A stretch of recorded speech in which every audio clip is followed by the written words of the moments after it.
A gente vai então agora falar com o ex-ministro, ex-governador do Ceará, Ciro Gomes. Ele está aqui para falar sobre essa operação. Seja bem-vindo, muito obrigada pela participação. E está conosco aqui na mesa, Miriam Leitão. Seja bem-vinda também, Miriam. Boa tarde para você. Boa tarde, Marcelo. Boa tarde, ministro. E lá os nossos companheiros de Brasília. Por favor, Miriam, a primeira pergunta. Ministro Ciro Gomes, eu vi a sua nota, claro, todos vimos, e a sua reação em relação à Polícia Federal estar sendo dominada pelo governo Bolsonaro, fazendo papel de polícia de governo, né? E não uma instituição do Estado. E a gente viu também tudo o que aconteceu nos últimos tempos na Polícia Federal, troca de delegado, claras intervenções. Mas o senhor, como pessoa pública, não acha que é importante, além de denunciar o suposto uso político da Polícia Federal, também prestar esclarecimento para todas as dúvidas que surjam nesse caso? Não acha importante como pessoa pública? Claro, e foi isso que eu fiz na minha primeira manifestação. Todo cidadão tem direito à presunção de inocência, para quem cultiva o direito, para quem cultiva a decência como eu, e você, apesar de muito jovem, me conhece, eu estou há 40 anos na vida pública, e essa é a primeira vez na minha extensa vida pública que eu passo pelo constrangimento de uma operação da Polícia Federal na minha casa, por uma ordem judicial completamente atrabiliária, baseada numa delação premiada.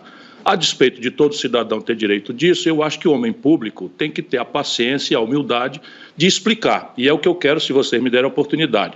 A base dessa operação absurda, arbitrária e claramente uma operação da Polícia Federal, do pedaço, vamos ser honestos e honrados, porque a Polícia Federal é uma instituição republicana pela qual eu tenho um profundo respeito. Porém, há uma fração dela que capitulou as aberrações do Bolsonaro, seja para proteger os ladrões da família do Bolsonaro, como ele fez, botando um diretor-geral que nunca tinha sido sequer superintendente e expondo o nome da Polícia Federal. Agora vamos aos fatos. O que aconteceu para justificar essa violência?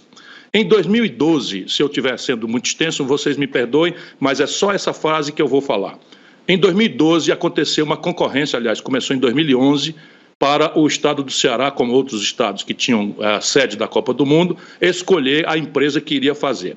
No caso do Ceará, assinante da Globo News, nós, graças a Deus e ao padrão de decência com que se comporta o governador Cid Gomes, nós conseguimos que a licitação fosse ganha pelo menor preço. E esse menor preço foi 100 milhões de reais abaixo do preço da PPP proposta antes. Ou seja, a licitação produziu uma economia de 100 milhões de reais. Isso significa dizer que a escolha foi pelo menor preço, o que evidentemente já torna muito exótica a ideia de que houve propina para escolher uma empresa que ofereceu o menor preço. Porém, tem mais coisas importantes, graças a Deus, e ao padrão que se faz. Todos vocês, e eu peço até pela dignidade de quem é democrata, que investiguem se é verdade o que eu estou dizendo.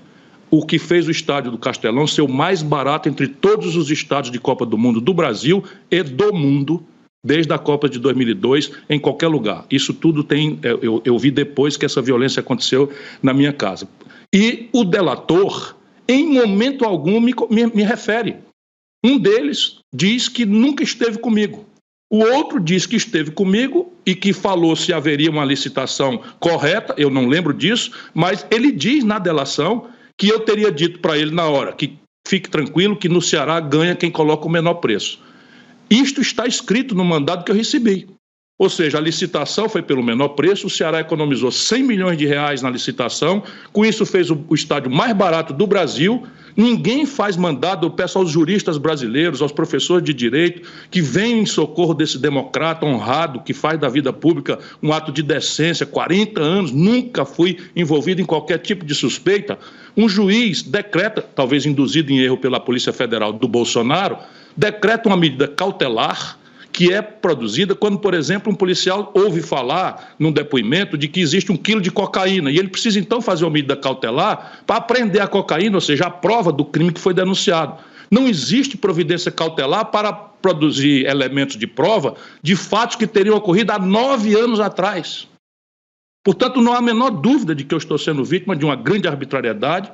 Humildemente, eu explico a todo brasileiro, fique sossegado e tranquilo, mas a intenção aqui é me constranger, calar a minha boca e abater a minha disposição de oferecer ao Brasil uma proposta que começa por dizer que o Brasil não pode mais contemporizar com a corrupção. Todo mundo conhece esse meu discurso e a intenção é só essa, é me igualar com esse bando de picareta que infernizaram a vida brasileira. Ministro Ciro Gomes, boa tarde. Valdo Cruz. Ministro, o senhor, na nota que divulgou, acusa o governo de estar por trás dessa operação por interesses políticos, né? Aí eu pergunto para o senhor, o governo Bolsonaro, a princípio, não teria interesse em tirar o senhor da disputa, porque os seus votos iriam para, teoricamente, né, iriam para Lula, fortalecendo ainda mais a candidatura do petista. O que estaria por trás, além dessa questão, em termos políticos, de uma ação da polícia que seria, então, teleguiada para te prejudicar? Olha, Valdo, eu não sei de onde você tira essa conclusão de que os meus votos iriam para isso ou para aquele lugar, até porque é muito improvável que qualquer brasileiro seja capaz de saber mesmo para onde é que esses votos iriam. O que eu posso lhe dizer é que eu sou um crítico contundente do Bolsonaro e tenho coerência, porque eu não tenho uma mancha na minha vida pública. É simples de dizer, eu chamo os filhos do Bolsonaro de ladrão porque eles são ladrões. Eu chamo o Bolsonaro de corrupto porque eu era deputado quando eu vi o Bolsonaro roubando dinheiro da gasolina do gabinete dele. E eu digo que o Bolsonaro está interferindo porque eu vi a dinâmica de escolha do diretor-geral da Polícia Federal, que é um medíocre, que nunca foi sequer superintendente e que vai pelas razões de ser compadre e amigo dos filhos do Bolsonaro. Aqui os delegados desse assunto foram trocados sucessivamente.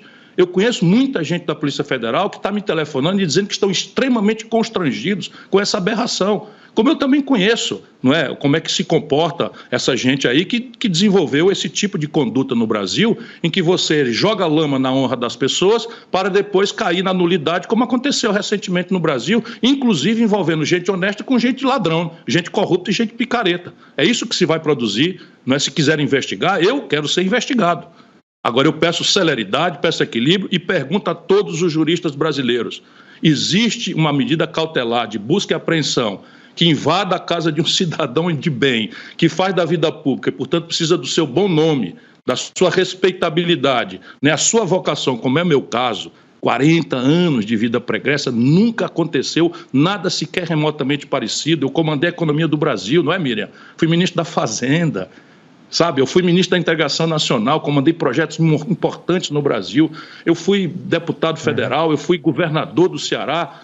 Iria me enlamear num absurdo que, simplesmente, quando você vai olhar para os fatos, o delator sobre o qual baseia-se toda a denúncia diz que não estava eu envolvido e que, quando conversou comigo, eu não reconheço essa conversa, pode ter acontecido, porque eu converso com muita gente, eu teria dito a ele, está escrito agora no mandato que eu recebi, estou dando em primeira mão para vocês, que eu teria dito a ele que aqui no Ceará ganha quem bota o menor preço. E aí vá lá e pesquise, pelo amor de Deus, façam isso. Você pode não gostar de mim, mas todo brasileiro tem direito de ser respeitado na sua dignidade. Façam isso, esclareçam, vejam aí se é verdade ou não é verdade que o Castelão, com que eu não tenho nada, o delegado me arrola, meu caro Valdo, me arrola como pessoa pública, qualquer pessoa vai olhar, nesses anos eu não era nada.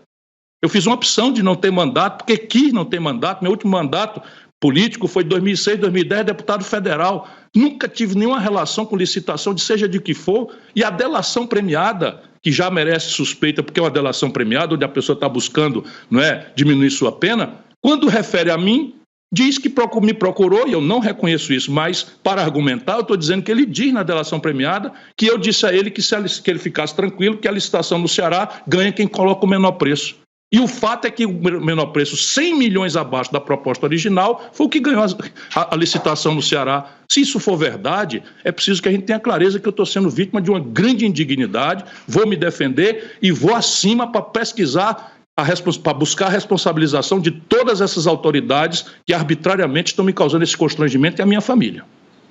Ministro, quando o senhor diz que não sabe de onde eu tirei, para onde seus votos iriam, mas é uma dedução, né? O seu discurso, suas críticas contundentes em relação ao governo Jair Bolsonaro, imagina-se que seus votos não iriam para Bolsonaro jamais. Poderiam ir mais para um candidato mais no campo de esquerda ou centro-esquerda. Por isso que eu acho que a lógica que eu fiz de que os votos poderiam ir para Lula. Valdo, mas eu quero. Deixa eu só acabar de completar minha pergunta.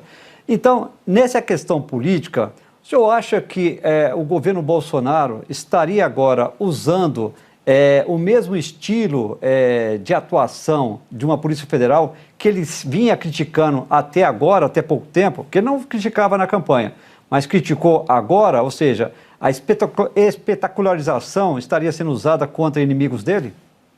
Todo mundo sabe disso, Valdo.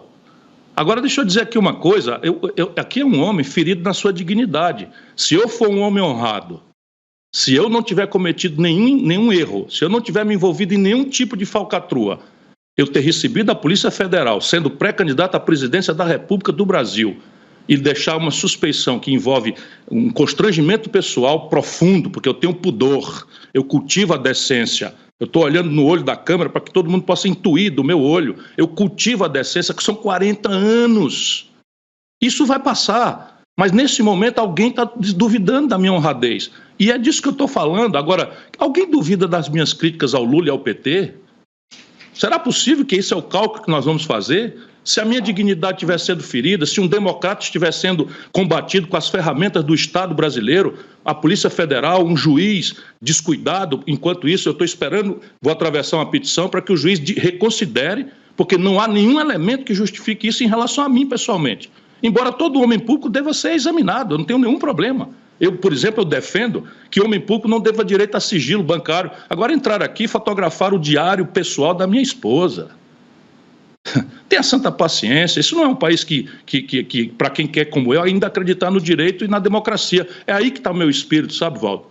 Que a consequência eleitoral disso, se a minha retirada ou não, que motivo tem o Bolsonaro, todo mundo sabe que o Bolsonaro nomeou o diretor-geral da Polícia Federal com o fim esquisito de proteger e acobertar os seus filhos ladrões. Isso eu sei e vou repetir, pode mandar o Bolsonaro fazer o que quiser, porque eu sou limpo, eu sou honrado, e eu vou mostrar isso para quem tiver dúvida.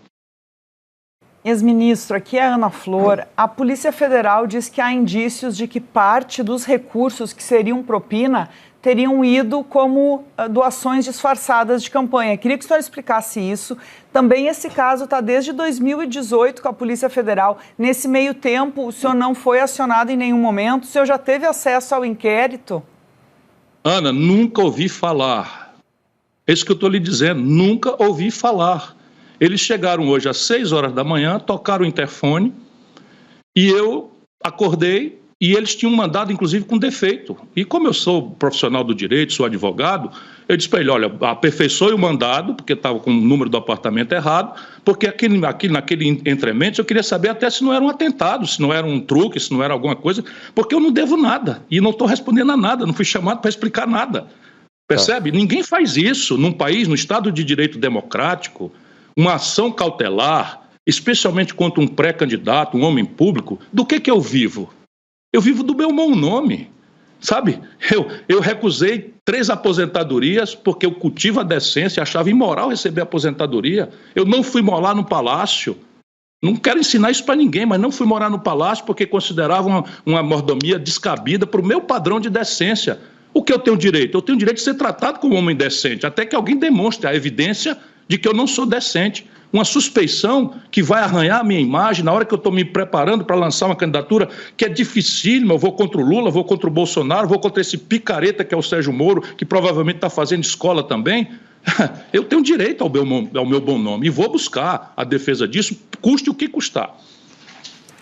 Ministro, sobre os desdobramentos aí dessa operação da Polícia Federal, quer dizer, repercussões, melhor dizendo, a gente teve algo que não é tão comum nesse Brasil de hoje, do mundo político de hoje, que é um adversário político seu, hoje em dia, que é o ex-presidente Lula, e uma outra partidária do ex-presidente Lula, que é a ex-presidente Dilma, mandando mensagem de solidariedade ao senhor. Eu queria saber do senhor o que o senhor acha desse tipo de reação, quer dizer, que seria absolutamente normal num ambiente político saudável, que não é exatamente o que o Brasil está vivendo. E lembrar também que o senhor já foi alvo de um outro inquérito da Polícia Federal no início do ano por conta de uma entrevista que o senhor teria dado em que teria acusado o presidente da República de ladrão, e ele aí a PF teria aberto, a pedido do ministro da Justiça, um inquérito que aparentemente não deu em nada, porque eu estava até procurando aqui nos arquivos para saber se tinha dado em qualquer coisa. Enfim, queria saber a sua reação em relação às repercussões. Eu já agradeci publicamente o gesto nobre, generoso, porém o gesto de um democrata, que o Lula sempre foi e eu sempre o reconheci enquanto tal. Ele sabe, talvez como pouca gente sabe na carne, quanta violência ele sofreu também e quantas vezes eu me omiti, me omiti em fazer a defesa, apesar de toda a minha crítica ao modelo econômico e ao tipo de condução da política brasileira. Não é? Quando ele foi conduzido coercitivamente, sem nunca ter sido citado, por exemplo, eu fui talvez o mais agressivo dos brasileiros na defesa dele. A Dilma também fez esse gesto, e eu agradeço publicamente de novo, como já agradeci, porque ela sabe que quando ela foi acusada de cometimento de crime de responsabilidade, eu me lancei, me demiti de um emprego importante que eu tinha na Companhia Siderúrgica Nacional e fui para a rua defendê-la, não porque o governo dela fosse uma coisa que eu admirasse, eu não admirava, achava um governo trágico, sob o ponto de vista econômico e sob o ponto de vista das transações políticas, mas ela é uma pessoa honrada e não cometeu crime nenhum.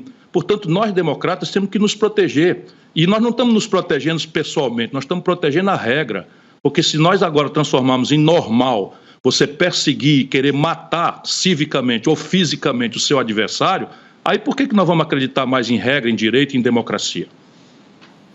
Ex-ministro Ciro Gomes, agradeço muito a participação. Quero saber se o senhor quer falar uma última mensagem, passar um último recado. Quer acrescentar? Eu peço, por favor, ao jornalismo brasileiro e aos juristas, cultores do direito, que examinem se não é verdade o que eu estou dizendo. Primeiro, o Castelão foi escolhido como o menor preço. Segundo, esse preço foi o menor do Brasil, entre todos os estados construídos no Brasil. Terceiro, nenhum delator, nem sequer na leviandade de uma delação premiada, me acusou de receber qualquer tipo de vantagem ilícita, qualquer tipo de propina.